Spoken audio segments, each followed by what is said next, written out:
If you've been around That Was History for a while, you know that I'm your host, Jeremy Payne. As Cliff has made known in a previous video with him buying a house and me finishing up EMT school, it's been hard for him to film, much less get a video posted over the past few months. Well, I can tell you that we're back, and now that Cliff has his basement, we have a whole new atmosphere of planning to bring you bigger and better videos to That Was History. So to begin with, the fire service dates back to the 1600s in colonial America, with the first fire company being established in 1678. This company was known as the surveyors of buildings. They would patrol the streets at night to make sure that there was no fires. They were ready at any time to sound the alarm. They had access to leather fire buckets, hooks, and small ladders. I mean, they had to start somewhere, but in today's society, you wouldn't want such a team coming to rescue you and put the fire out in your home. Well, the only way to learn was through a series of significant fires that took place over history that led to the development of new procedures, policies, equipment advances, and a knowledge base for what we know now as our fire service. Some of these fires called for better fire codes for buildings, whereas some of them called for better communications, such as the terror attack on the World Trade Center. If it wasn't for these fires, though, as horrific as some of them were, the fire service would not be as advanced today, all the way down to the specific gear that we wear in the fire service. I would like to go into a few details of the gear that I wear to show you what it looks like and when I have it put on. Now, as a firefighter, we've got to be able to put our gear on and be breathing air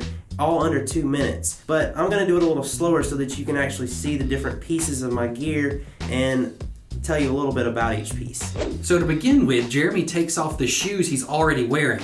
After this, he will then put on a fire hood, which is used to protect his neck and ears from the heat of a fire. He then puts his boots on, which are already positioned inside his pants, and then pulls them up and tightens them down with suspenders. After this, he will put on his coat, zip it up, and secure all Velcro in the front. He will then proceed to put on his SCBA, which is the same name for his self-breathing apparatus. After this, he will then put his hood up and over the mask, making sure there is no skin showing.